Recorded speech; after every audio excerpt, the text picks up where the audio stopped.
오늘은 마태복음 4장 중심으로 갈릴리에서 예수님의 첫 사역에 대해서 살펴봤습니다. 4장까지 마태복음을 기록할 때는 대충 쓴 게 아니고 나름대로 뚜렷한 목적이 있어요. 뚜렷한 논리를 가지고 쓰는 것이죠.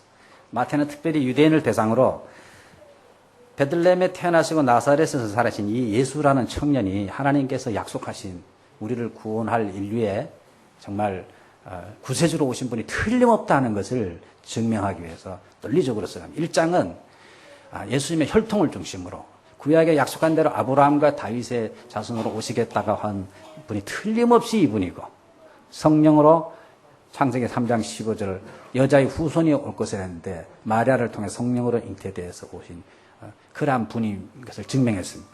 그리고 2장에 가서는 지리적으로 어디에 태어나며 어디에서 자라며 어디로 피난가며 하는 것도 구약에 다 예언되어 있는데 예언된 대로 베들레헴에 태어나서 애굽으로 피난 갔다가 나사렛으로 와서 살게 된 것을 구약의 예언들을 쭉 인용하면서 증명했습니다. 그러니까 1장, 2장은 예수님의 혈통과 예수님의 그 자라는 그 자리 위치들을 예언을 통해서 전부 틀림없다 하는 것을 증명했습니다.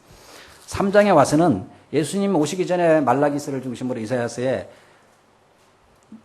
그 길을 예비하는 자를 엘리야와 같은 사자를 보내겠다 했는데 그 사자가 세례 요한이라는 사람이 와서 외쳤는데 이 사람이 바로 구약에 예언한 예수님의 길을, 왕의 길을 이렇게 평탄하게 예비하는 그 사람이 구약의 예언대로 왔다. 그러니까 이 예수님은 구약의 모든 말씀을 다 맞추고 이루시는 틀림없는 하나님이 약속하신 메시아입니다 하는 것을 증명해 나가고 있는 것입니다. 그러고서 예수님은 드디어 그 세례 요한에게 세례를 받으시고 물에서 올라오실 때에 하나님께서 성부, 성자, 성령님이 동시에 나타나는 그러한 광범한 예수님의 공적인 사역의 취임식이 3장 마지막 부분에 쭉 나옵니다. 취임식을 하고 나서 첫 번째 예수님이 하신 일이 4장 첫 부분에 광야로 가서 마귀에게 시험을 받는 거죠. 마귀에게.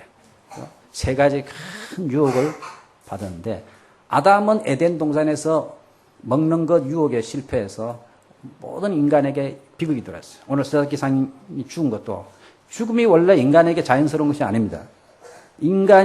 아담이 선악과를 따먹음으로 말미암아서 죽음과 모든 고통이 다들은 것입니다. 근데 메시아로 오신 예수님께서는 아담과는 달리 인류를 대표해서 받은 시험에서 그야말로 일반 말로 미고토니 쇼리오 오사메 마시다. 정말 승리했습니다. 예수님께서 모든 유혹을 완전히 승리하셨습니다. 그러고 나서 오늘 12절에 보면은 본격적인 사역으로 들어가는데 갈릴리 지역에 먼저 가서 사역을 하는데 갈릴리 지역으로 간 이유가 두 가지가 있습니다. 하나는 요한이 잡힘을 들으시고 갈릴리로 물러가셨다. 즉 세례 요한이 잡혔어요. 잡혀서 죽게 되는데 왜 잡혔냐면은 헤롯 대왕이 헤롯 안디바스가 그 동생의 아내를 강제로 빼앗아 가지고 자기 아내로 삼았습니다. 그냥 입 다물고 있으면 안 죽었는데 왕이지만은 그것은 잘못한 행동입니다. 그것은 벌받을 행동입니다 하고 책망을 하다가 괘씸죄로 걸려가지고 죽습니다. 세례 요한이. 그때 그 소식을 듣고 예수님은 저 멀리 갈릴리 지역으로 옮겨가시는 것입니다. 왜 그랬을까? 비겁한 것 같기도 하고, 그죠? 겁쟁이 같기도 하고. 이 당시에 세례 요한은 인기가 많았습니다. 유대 종교 지도자들은 세례 요한의 인기가 아주 마음에 들지 아니었습니다. 많은 사람의 마음들이 이 세례 요한에게로 향하니까 그 사람에게 가서 말씀을 듣고 세례받고 하니까 예루살렘에 있는 종교 지도자들이 위기감을 느꼈습니다. 근데 세례 요한이 죽었으니까 이제 잘 됐다 그러는데 세례 요한보다 더 인기 있는 사람이 나타난 것입니다. 예수라는 사람이 나타나가지고 온갖 사람들이 그 메시지를 들으려고 나아가니까 더 위기를 느꼈습니다. 이때 예수님께서 계속 거기에 있으면은 세례 요한처럼 잡혀서 무슨 일이 일어날지 모르는 것입니다. 그래서 예수님께서는 항상 성경에 보면은 내 때가 이르지 아니하며 하나님의 때가 있습니다. 잡힐 때가 있고 십자가에 달려 돌아가실 때가 있는데 때가 아니기 때문에 지금 잡혀서 죽으면은 하나님의 뜻이 이루어지지 않기 때문에 멀리 유대인 지도자들의 핍박을 피해서 멀리 떠나가신 것입니다. 그래서 주보에 여러분들 거기 써 있습니다만은 나중에 읽어보십시오. 때에 대해서 성경은 이렇게 많은 구절에 그 외에도 많습니다만은 내 때가 아직 아님에 하나님의 때가 이름에 때를 맞춰서 예수님께서 행동하십니다. 예수님께서는 마음대로 행동하시지 않고요. 때를 굉장히 중요시 여겼습니다. 만날 때가 있고 헤어질 때가 있고 다는데 때가 굉장히 중요한 거예요. 우리 크리스찬들에게 있었었다. 지금이 어느 때냐 하는 거. 때에 맞게 행동하는 것이 굉장히 하나님의 때가 아직 이르지 않았기 때문에 비급해서 피한 것이 아니고 아직 하나님 때가 이르지 않았기 때문에. 그래서 여러분 성경책을 보면 예수님께서 이해가 안 되는 말씀 많이 하세요. 병자를 고쳐주고 절대 이야기하지 말라고. 병자를 고쳐주면 빨리 소문을 퍼뜨려야 되는데 어떤 때는 절대로 이야기하지 말라는데 왜 그러냐면 똑같은 이유입니다. 막 퍼뜨리게 되면은 인기가 자꾸 올라가면은 시기하는 사람들이 예수님을 가만 안 두기 때문에. 그러면 아직 하나님의 때가 무르익지 않았기 때문에 나중에는 전하도록 내버려 두십니다. 그러니까 다 주님께서 때에 맞춰서 그 때를 보시면서 이렇게 쭉 행동을 하셨던 것입니다. 그래서 지금은 여기 있을 때가 아니다. 갈릴리로 가야 되겠다 해서 갈릴리로 옮기는데 또 하나는 중요한 뜻은 물론 때도 때입니다만은 14절에 있는 대로 예수님께서 스불론과 납달리 지역으로 이렇게 갈릴리 지역으로 가신 것은 이사야가 말씀하신 15절에 있는 스불론 땅과 납달리 땅과 요단 저편 해변길과 이방인의 갈릴리여 흑암에 앉은 백성이 큰 빛을 보았고 사망의 땅과 그늘에 앉은 자들에게 빛이 비추도다 하였느니라 한 이 이사야서 9장 1절 2절의 말씀을 성취하러 이사야가 이렇게 예언했는데 저 북쪽 갈릴리 땅에 가장 멸시받는 사람들, 천시받는 사람들 여기 이방인의 갈릴리 그랬는데 갈릴리가 이방이 아닌데도 이방인 취급을 했어요. 왜 그런지 하면은 이방의 경계선에 있었고 영향을 많이 받았기 때문에 항상 북쪽에서 침입하면 이쪽부터 당했고 이방의 문화가 많이 들어왔고 했기 때문에 남쪽의 사람들은 이 북쪽의 갈릴리 지역을 아주 우습게 여겼어요. 피도 막 섞였고 아주 이방인 취급을 했어요. 멸시받고 소외받고 천대받는 대표적인 땅이 이쪽인데 이사야가 예수님 모시기 700년 전에 하나님의 아들 메시아가 그 땅으로 와서 빛을 비출 것이라고 이렇게 예언을 했던 것입니다. 그 예언을 이루시기 위해서 예수님께서는 북쪽으로 올라가신 것입니다. 예수님의 인생을 보시면요. 예수님 마음대로 사신 것이 하나도 없고 항상 하나님이 하신 말씀, 하나님의 뜻을 이루시기 위해서 항상 그걸 생각하시고 초점을 맞추시고 늘 행동하셨어요. 늘 행동하셨어요. 십자가 달렸을까지. 십자가 달리는 사건까지도 전부 하나님의 말씀을 이루는 건데 주보에 제가 다 찾아가지고 적어놨으니까 참고를 한번 보세요. 하나님, 예수님께서 말씀을 이루러 마태복음에도 이렇게 많아요. 어떻게 보면 굉장히 자유가 없으신 분 같아요. 말씀에 붙잡혀서 살았어요. 말씀을 이루려고 하나하나가 전부 구약의 말씀을 이루려고 나중에 여러분들 찾아보세요. 다 찾아보시면 거기 구약 본문도 적어놨으니까 이거 찾느라고 고생 많이 했어요. 그냥 버리지 마시고요. 쭉 찾아보시면은 정말 구약에 이렇게 예언돼 이것이 예수님에 관한 이야기였구나. 그래서 예수님께서 그것을 다 이루기 위해서 오늘 갈릴리로 가신 것입니다. 갈릴리로 가실 때 가버나움이라는 곳을 중심으로. 근데 가버나움이 원래 아니고 원래는 예수님이 나사렛에 살았어요. 근데 여기 갈릴리 반대 가버나움은 여기 있어요. 여기서 자라셨는데 고향을 떠나서 이리로 간 것이에요. 근데 마태복음 9장 1절에 보시면 이제 가버나움이 그의 고향이라 그랬어요. 가버나움을 그의 본마을, 본고향, 또 후르사토라고 번역한 것 같아요. 고향, 그의 마을 이렇게 표현해요. 그래서 앞으로는 모든 중심이 예수님의 활동이 여기서 중심이에요. 가버나움을 중심인데 가버나움은 갈릴리 호수의 북쪽에 있습니다. 저는 거기 가서 사진까지 찍어 왔어요. 안 믿으시나 본데요. 이걸 좀 더 크게 보시면 돼요. 내가 찍은 건 아니고 이거는. 크기를 대충 알고 있는 게 좋습니다. 북쪽에서 남쪽까지가 21km입니다. 21km. 가장 넓은 폭이 12km입니다. 여기서 시부야까지가 11km입니다. 시부야보다 조금 더 가죠. 그죠? 폭이.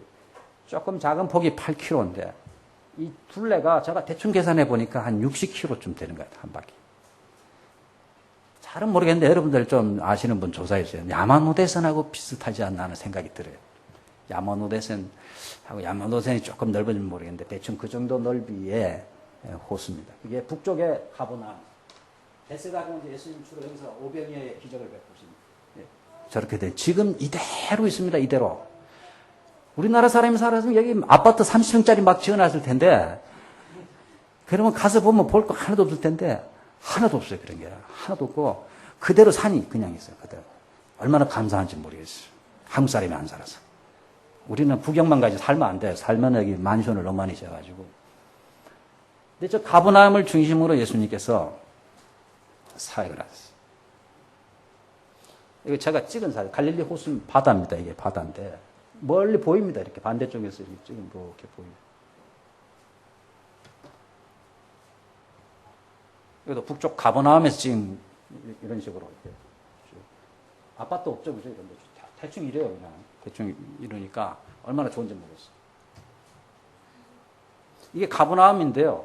이게 가버나움 회당입니다. 회당 지금 남아 있어요. 저기 예수님이 설교하셨던 자리입니다. 저희가 그 회당 자리가 밑에가 조금 남아 있는데 그 위에다가 이렇게 쌓았는데 그게 또 무너지고 일부가 좀 남아 있어요. 그러니까 틀림없는 예수님이 활동하셨던 자리입니다. 여기가 그 기초 그 2000년 전에 기초석이 남아 있어요. 그 위에다가 이렇게 복구를 한 건데 우리 교회 한 4배쯤 돼요. 이게 4개쯤 있는 것으로 생각하면 돼요.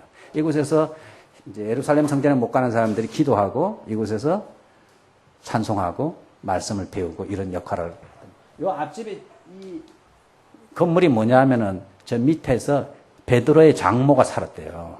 진짜인지 잘 모르겠는데 그 베드로의 장모가 산 집 위에다가 이런 건물을 져놓고 예수님이 아마 주로 여기에 많이 거하면서 활동을 하지 않았는가 이런 말을 하고 있습니다. 그리고 갈릴리 바다가 있고요. 그 입구에 보면 이게 어디 차인 줄 아세요? 2004년도에 이제 대우차가 여기 있더라고. 반갑더라고. 이 사람이 우리 집 사람입니다. 저기 가버나움 더 타운 오브 지저스 예수님의 고향 마을 이렇게 써있죠. 일로에서 들어가고요. 안에 들어가면 이렇게 되어 있습니다. 이게 회당인데 잘 지어놔서 돌로 다 회당이 이런 식으로 돼요. 돌로 이렇게 지어가지고. 그래서 신혼여행 가실 분들은 다른 데 가시지 마시고요. 이스라엘 가세요. 신혼여행. 위험하지 않습니다. 한 번 있는 거 죽으면 죽고 하고 가는 거죠. 가보면 위험하지도 않아요. 별로. 제가 갔을 때 하마스 지도자가 암살당한 다음 날 들어갔어요. 가지 말라고 막 말렸는데요. 지금 안 가면 평생 가겠냐 하고 갔더니 아무렇지도 않아요. 들어가니까 안에는 아무렇지도 않아요. 그러니까 기회 있을 때요. 걷지 못할 때 가시지 마시고요. 기회 있을 때 가서 보면은 특별히 이런 데 가면 예수님이 설교한 자리니까 엄청 감동스러워요. 숨도 더 크게 쉬어. 예수님이 여기서 숨을 쉬셨단 말이냐 그러면서 숨도 더 크게 쉬고 싶고 달라요. 그러니까 그 은혜가 다르다고. 그러니까 이런 구절을 보면 여러분은 그냥 보지만 저는 이게 생각이 나잖아요. 신혼여행 안 간 사람들 이리로 가세요. 단으로 가세요.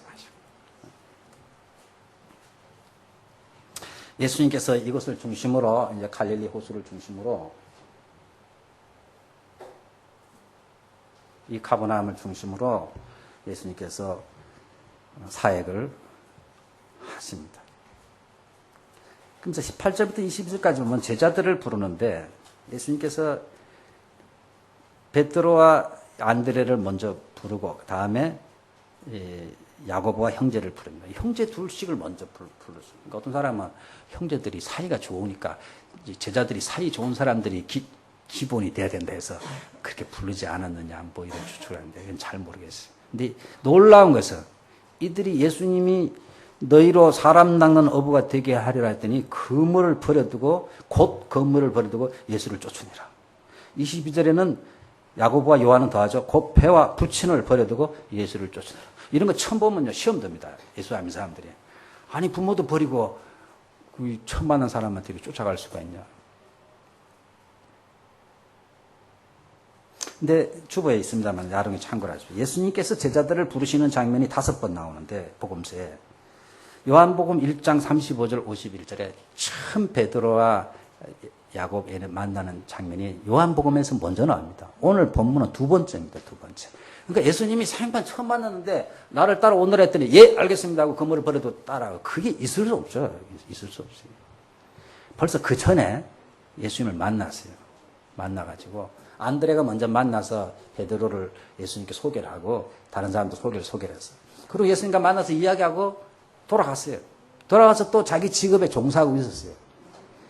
근데 오늘 또 그때인데 예수님이 두 번째로 나타나셨어요. 누가복음 5장에 세 번째로 나타나는데 밤새도록 그물을 던졌는데 고기 한 마리도 못 잡고 실망했을 때 예수님께서 나타나셔서 깊은 데로 가서 그물을 던지라는 유명한 말씀은 세 번째 나타난 것입니다. 예수님께서 세 번째.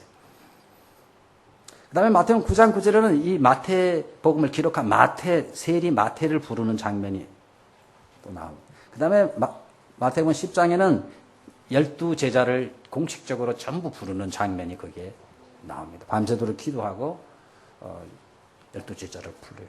그래서 밤새도록 기도했는데 왜 예수님 실수하셨나? 가룟 유다는 왜 불렀나? 이런 생각이 나요. 그걸 볼 때 예수님 나보다도 사람 보는 눈이 없으시네. 이런 생각이 드는 거예요.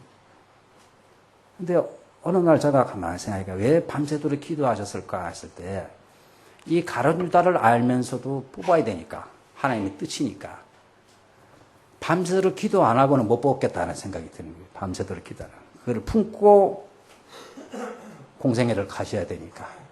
그 가룟 유다 때문에 십자가에 달릴 것을 아시면서도 가룟 유다를 뽑아야 되니까 밤새도록 기도하시고 예수님께서 12제자를 뽑으십니다.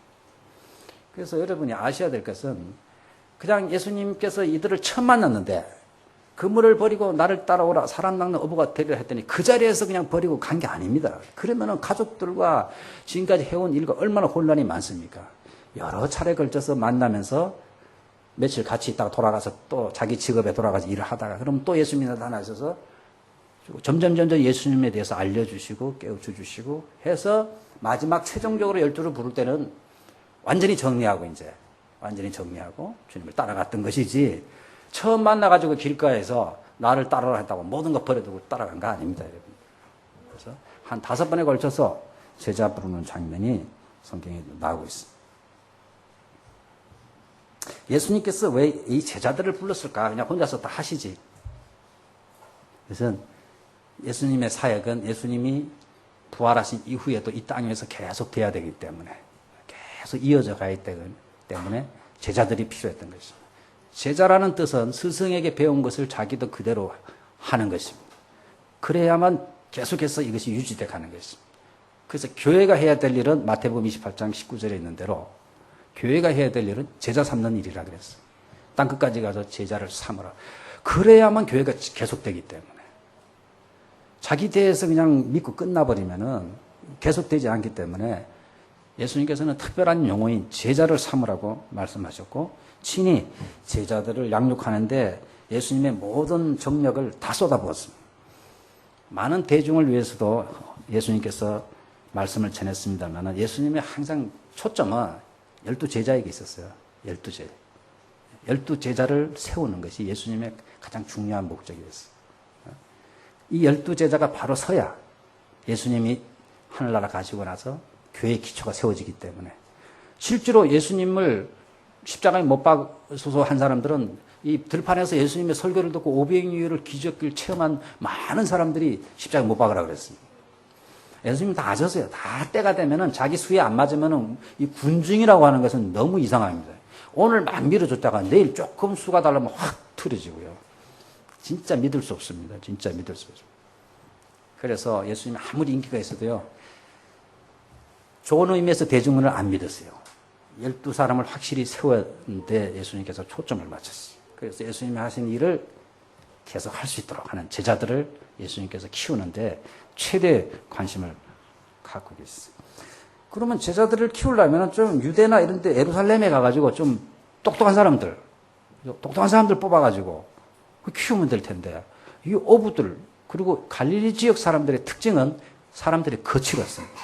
굉장히 거칠고 아주 무식하고 좀 그런 면이 우직하고 이런 면이 있어요. 왜 예수님께서 가장 중요한 교회 기초를 세울 12제자들을 이런 데서 이런 사람들을 뽑았을까? 이런 사람들을. 잘은 모르겠습니다. 하나 분명한 것은 이들은 자기 직업에 충실했던 사람들입니다. 자기 직업에 충실했습니다. 마태복음 25장 21절에 있는 대로 적은 일에 충성하였으니 큰 것을 너에게 맡기겠다. 착하고 충성된 종아. 맡겨진 작은 일에 충성하는 사람에게 하나님께서는 더 큰 것도 맡기는데, 항상 불만이 많은 사람은 내가 이따위 것을 하란 말이냐, 나를 어떻게 보내냐고. 적은 일에 충성 안 합니다.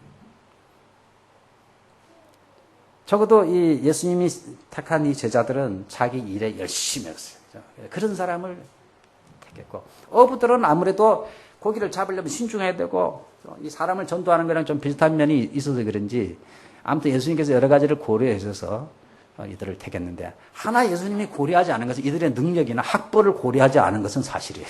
그런 거 고려한다면 절대로 못 뽑힐 사람들이 아니니까. 그걸 보면 예수님의 제자가 되는 것은 오늘 우리 교회 목자도 마찬가지입니다만은 학벌도 아니고 성경 지식도 아닌 것 같습니다. 그렇죠? 정식. 예수님의 제자로서 일꾼으로서 제가 볼 때 가장 중요한 것은 소명감 같아요. 소명감. 소명감과 사명감. 하나님이 나를 부르셨고 하나님이 나에게 이 일을 맡기셨다는 소명감과 사명감이 없이는 하나님의 일을 계속할 수가 없어요. 제가 신학교 들어가서 우리 동기들 보니까 소명감 없이 들어온 사람들이 꽤 있었어요. 왜 왔냐 그랬더니 아버지가 가라 그래서 왔대요. 너는 이것도 해도 안 되고 저것도 해도 안 되니까 그냥 한번 가보라 그래서 왔대요. 근데 걔네들 그만둔 사람들이 꽤 많아요. 지금 그만둔 사람. 이제 소명감이 없으면 어떤 일이 생기냐면요. 더 좋은 일이 있으면 글로 가버립니다. 소명감과 사명감이 없으면요. 더 좋은 조건과 뭐 이런 게 있으면 가버립니다. 또 하나는 너무 어려우면은 또 그만둡니다. 너무 어려우면. 그러니까 계속하는 사람들의 특징은 소명감이 확실해야 됩니다. 하나님께서 나를 이리로 하나님이 부르셨다는 거. 하나님이 이 일을 나에게 맡기셨다는 거. 여기에 대한 확신이 없으면요. 계속 안 됩니다. 절대로 계속 안 되기 때문에. 가장 중요한 것은 하나님의 일을 하는 데 있어서 제가 볼 때는 소명이고 사명감 같아요. 사명감. 이게 확실하지 않으면은 어려움이 오거나 좋은 일이 생기면 그냥 포기해버린다는 거예요. 그래서 우리가 주님의 제자들은 절대 포기하지 말아야 된다. 절대 포기하지 말아야 되고 지속해야 된다. 사명감과 소명감을 가지고 계속 지속해야 된다. 하나님께서 부르셨고 하나님이 주셨다면 뜻이 계시니까. 뜻이 계십니다. 아마 이런 베드로와 여기의 어부들은 확실히 결단하고 예수님이 부르심에 소명감을 느끼고 이 일이 중요하다는 것을 깨닫고 결단을 내린 것 같아요. 결단. 그래서 예수님께서 이 무식한 제자들 중간에 질문하는 거 보면 희한한 질문들 많이 하지 않습니까? 그럼에도 불구하고 같이 살면서 깨우쳐 주시고 훈련을 시키셔서 나중에 훌륭한 사도로 다 성장해 가는 것입니다. 예수님께서 제자들을 세우며 가르치면서 23절부터 25절을 보면 이 갈릴리 지역의 전반적인 예수님의 사역을 요약을 하고 있는데 세 가지로 예수님의 사역을 나눌 수 있는데 하나는 전파하는 것입니다. 두루 다니면서 또 해당해서 예수님께서 선포하셨어요. 회개하라 천국에 가라. 이 전파하다 선포하라는 단어는 그 당시에 이 전령관들이 어느 도시의 이 전령관들이 이 왕의 명령이나 그 최고 지도자의 명령을 이렇게 선포하는 사람. 그때 쓰는 헬라어 단어를 쓰고 있어요. 그러니까 이거는 꼭 들어야 되고 권위가 있는 말입니다. 그러니까 예수님이 그렇게 회개하라 천국에 가까웠느니라 하고 권위 있게 선포하는 이런 선포 활동을 하셨고 오늘날 설교는 이 선포와 가르침이 이렇게 같이 이렇게 합쳐진 것 같아요. 두 번째로는 친절한 가르침이 있었는데 그것은 선포한 말씀을 알아듣기 쉽게 오해가 안 되도록 깨달을 수 있도록 예수님이 가르치는 사역을 또 하셨어요. 그러니까 오늘날 설교는 선포와 이 가르침, 예수님이 하신 사역을 합쳐놓은 것 같아요. 이게 합쳐놓은. 세 번째로 예수님께서 하신 것은 이사야서 61장 1절, 2절 인용한 말씀인데 누가복음 4장 18절에 예수님께서 직접 이 말씀을 펴서서 하신 말씀인데 온갖 병든 사람들, 육체의 병, 영의 병, 귀신 들린 사람들, 불치의 병들을 고치시는 이러한 치유 사역을 예수님께서 하셨습니다. 이것을 통해서 하나님의 나라가 가까웠다. 하나님의 나라는 이런 것이 치유되고 이런 문제가 해결되는 하나님이 다스리면 이런 일이 일어난다는 것을 보여주시기 위해서 이런 치유 사역을 주님께서 하셨습니다. 오늘날 또 우리가 예수님의 제자로서 이 세 가지 사역을 해야 돼요. 전파와 가르침과 치유사역을 해야 돼요. 오늘 전파와 가르침은 어느 정도 하는데 치유사역은 잘 안 일어나고 있잖아요, 실질적으로. 우리 세작계 집사님이 돌아가셔서 참 가슴이 아픕니다만, 우리도 기도 많이 하고, 본인도 기도 많이 하고, 하나님이 치유해 주시기를, 본인은 고쳐질 줄 확신하고, 이매숙 자매님은 오늘 아침에도 하나님께서 고쳐주신다는 음성을 들었다고 나보고 그러더라고. 아니다 소리도 못하고 나는, 그러세요. 그런데 30분 후에 돌아가셨다. 그러니까 옛날에 예수님 계실 때는 그냥 말씀하시면은 그대로 치유되고, 요즘 또 치유의 은사를 받은 사람이 고칩니다만 옛날 예수님이 했던 건 또 다르잖아요. 예수님은 재발도 안 하고 실패한 적도 없고 막 힘을 주는 것도 아니고 그래서 말씀하시면 단한데 요즘은 막 고치는데 저도 가보니까 막 온갖 쇼를 다 하고 또 뭐 재발하기도 하고 또 애매한 것도 있고 나은지 안 나은지 잘 모르는 것도 있고.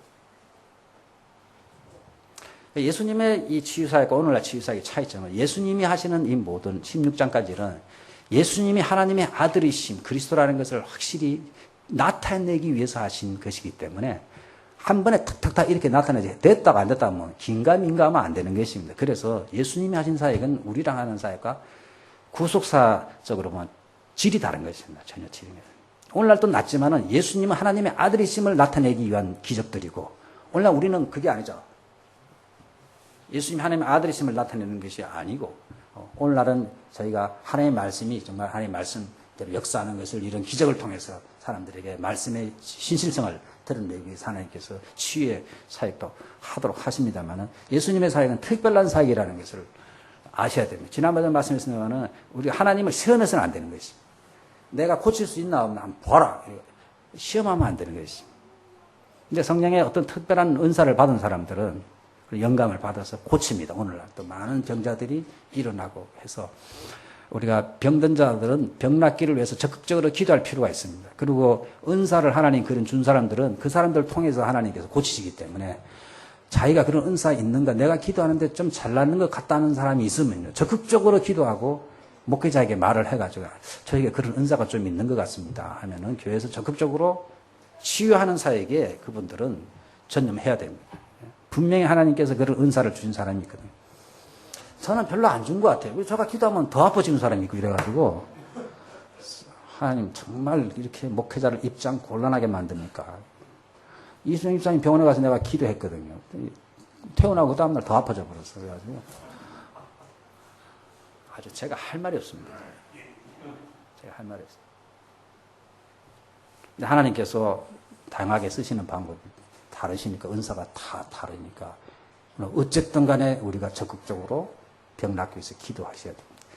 영육으로 치유하기를 기도하셔야 됩니다. 이것이 예수님께서 갈릴리 지역에서 하신 첫 번째 사역의 주 내용입니다.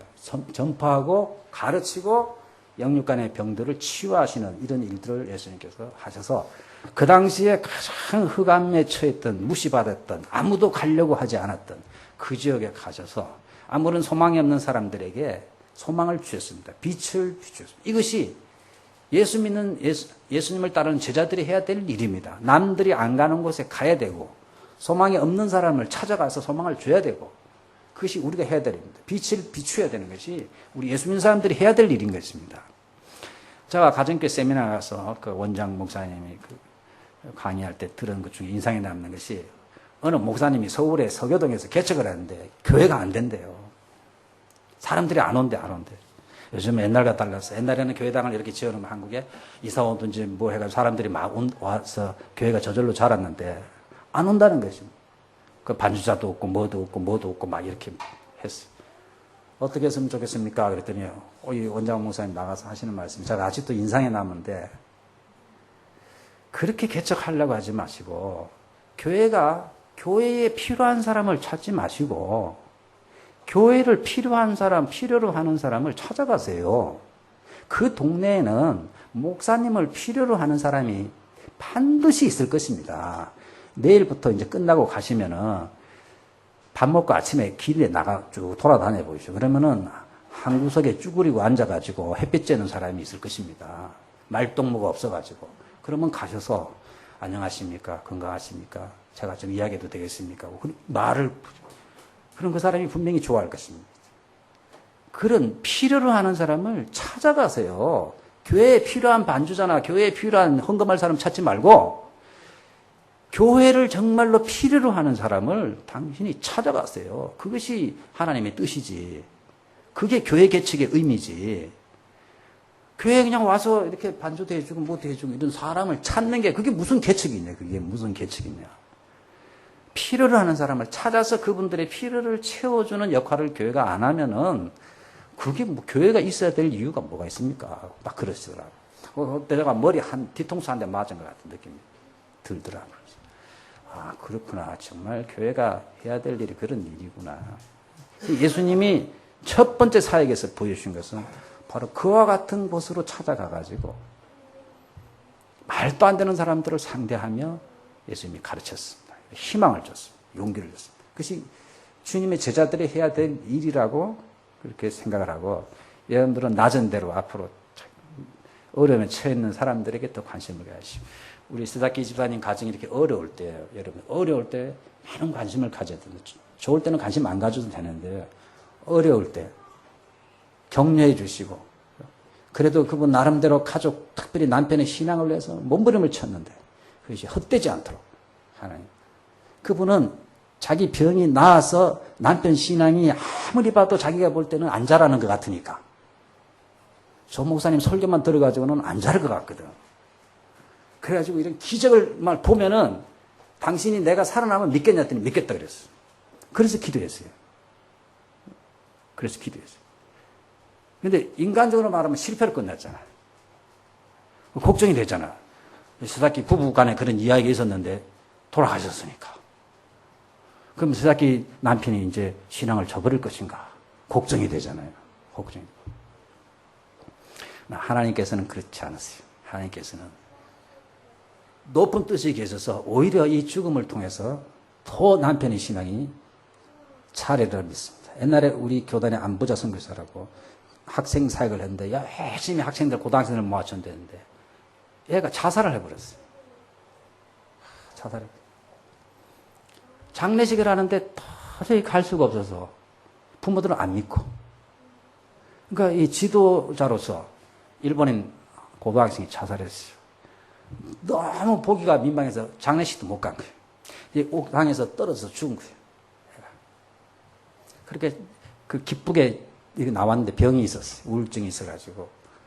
찬송도 잘하고 이렇게 잘 봉사했는데 어느 날 그냥 죽어요. 장례식도 못 가고 부모들이 다 시험 들어서 기독교를 완전히 미워하겠구나 이렇게 생각을 했는데 1년 후에 일주기가 됐을 때 그 교회에서 아마 일주기를 한 것 같아요. 교회에서. 근데 부모들이 안 믿지만은 여기 나갔는데 일주기 때 그 부모님들이 거기에 참여하고 일주기 때 가보니까 그 부모님들이 그 교회에 등록을 했더래요. 세례받고. 그래서 어째서 그렇게 했습니까? 했더니 우리 아이가 그래도 교회를 다니고 하면서 밝아졌다는 거예요. 찬송가도 부르고 우리 애에게 이런 노래를 이렇게 부르고 찬송가를 부르고 했는데 우리 애는 죽었지만은 그때의 표정이 너무 아름다웠다. 그래서 우리 애가 죽었지만은 우리 애가 믿었던 그 하나님을 우리 부부가 믿기로 했습니다. 세례받고 그 교회에 잘 다니는 일꾼이 된 거예요, 지금. 그래갖고 이 선교사가 하나님 앞에 회개한 거예요. 자기는 그 애가 죽어서 이제 모든 게 끝났다고 그렇게 생각을 했는데 나중에 보니까 그게 아니고 애가 죽음으로 안 죽었으면 부모님들이 교회 안 다녔을 건데 오히려 죽고 나서 이 부모들이 교회 나가서 그 교회 훌륭한 일꾼이 지금 되어 있는 거예요. 얼마 전에 일어난 일이니까. 그러니까 하나님께서 하시는 일은 우리 생각과 다른 것이죠. 우리 생각과 전혀 다른 방법으로 하나님께서 일을 하시는 거예요. 어려울 때 여러분들 어려움에 처한 분들을 특별히 여러분들 격려해 주시고 기도해 주시고 그 가운데서 그런 어려움을 통해서 하나님께서 큰 역사가 일어날 수 있도록 기도해 주시면 감사하겠습니다. 기도하겠습니다. 살아계신 하나님 아버지, 주님께서는 가장 낮고 천하고 멸시받고 소망이 없는 지역과 사람들을 일부러 찾아가셔서 하나님의 뜻을 이루며 그들에게 빛을 비춰주시고 삶에 대한 용기와 소망을 비추어 주셨습니다. 이런 주님을 우리 주님으로 모시고 살아갈 수 있어서 너무나 감사합니다. 우리도 주님의 모습을 닮아서 정말 소망을 필요로 하는 사람들, 아무 희망이 없는 사람들, 절망 중에 있는 사람들, 힘을 잃은 사람들 가까이 가서 그들의 필요를 채워주고 그리스도의 사랑을 증거하는 삶을 살 수 있도록 주여 저희들을 붙잡아 주시고 세우시고 힘을 주시고 주님의 사랑으로 넘치게 하여 주옵소서. 슬픔을 맞이한 세자기 집사님 가정, 유가족들을 지켜주시고 화가 변하여 복이 되게 하여 주시고 아버지 모든 것 가운데 하나님의 크신 계획과 긍휼하심이 있음을 저희가 믿습니다. 모든 장례 절차를 주여 인도하시고 은혜를 베풀어 주시옵소서. 우리 주 예수 그리스도의 이름으로 기도합니다. 아멘.